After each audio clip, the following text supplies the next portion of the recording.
के जो अहकाम है वो ज़रा अपने सामने रखिए। हैज़ की कम अज़ कम मुद्दत 3 दिन और ज़्यादा से ज़्यादा 10 दिन है।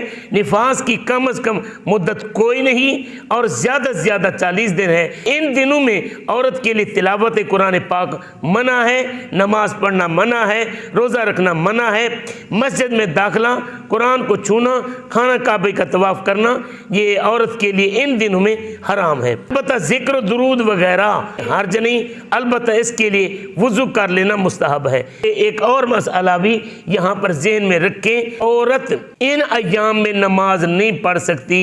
इन अय्याम के अंदर छोड़ी हुई नमाज भी के ऊपर वाजिब नहीं है, कज़ा वाजिब नहीं है। लेकिन रमज़ान शरीफ के दिनों में जब अय्याम आ जाएं, जितने रोज़े उसके छूटेंगे उन रोज़ों की कज़ा उस बीबी को करनी पड़ेगी। रोज़ों की कज़ा है, नमाजों की कज़ा नहीं है।